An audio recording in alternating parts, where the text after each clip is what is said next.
একটু অন্ধকার হয়েছে আর মনে হয়েছে, কেউ দেখতেছেন আপনার ওটা। আমার কলজা হয়ে গেছে, আমি বুঝতে পারছি ফ্যান যখন বন্ধ হবে। আপনারা কত গরমের মধ্যে চাপাচাপি করে বসে আছে। আল্লাহ আজকে কোরআনের তাফসীর শুনতে এসে, ইন্নালিল্লাহ তাফসীর শুনতে এসে যে শরীর ঘামে গেল, ওই শরীরের জন্য তুমি জাহান্নামের আগুন হারাম করে দাও। আল্লাহ পারে কি পারে না? আপনারা আজকে বুঝাই দিলেন অন্ধকার আমাদের পছন্দ না, আমাদের পছন্দ হলো আলো।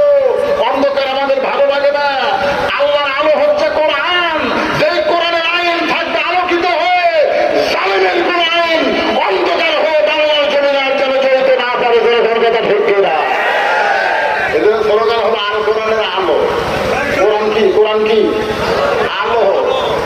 কোরআন আছে বাংলাদেশে, তাহলে ও আলো। কত বড় গুরুত্ব কথা। মুসা বলতে আল্লাহ মৃত্যুকে পছন্দ করার 3 নম্বর কারণ হলো, এখনো কারণটা আমি বলি নাই, মজার কারণ বললাম। কি কারণ? এটা শোনার পরে আপনাকে মৃত্যু নিয়ে কোনো টেনশন করা লাগবে না। মরা কোনো ফ্যাক্টর না ভাই। আপনি মনে করতেছেন হুজুর মরে গেলি শেষ, এটা নাস্তিকদের কথা, মরে গেলে শেষ। আমার আগে আমার ভাই দ্বিতীয় বক্তা সাহেব ওয়াজ করেছেন, মিনহা খালাকনাকুম ওয়া ফিহা নুঈদুকুম ওয়া মিনহা নুখরিজুকুম তারাতান উখরা। শোনেন না? আপনারা শোনেননি? ওয়াজটা শুনতেন, উনি হয়তো ব্যাখ্যা করে পাননি, কিন্তু ব্যাপারটা মুসা আলাইহিস সালামের 3 নম্বর খুব খেয়াল করে, মৃত্যুকে পছন্দ করার 3 নম্বর কারণ।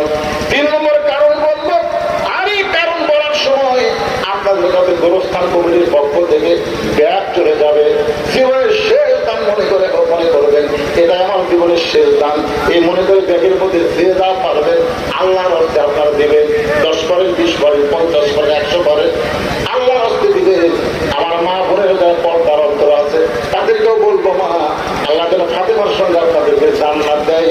সেই ফাতেমার পর্দা সেই মতো আল্লাহ কবুল করে নেয়। আপনারা আল্লাহর হস্তে দিবেন, আসলে চাইতে হবে, বিশ্বাস করে দিবে। জীবনের শেষ দান মনে করে ওই ব্যাগটা আপনাদের মধ্যে ঢুকছে, ব্যাগটা ঢুকছে। ব্যাগ কোথায়? একদমও দেখা যায় না। ব্যাগ আলাদা কোথায় চলে গেছে? ব্যাগের আদায় শেষ কোথায়? তো ব্যাগ ঘুরতে তো দেখা যায় না ভাই।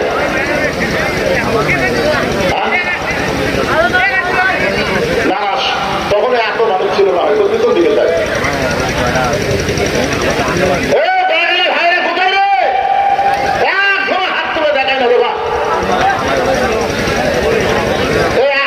একটা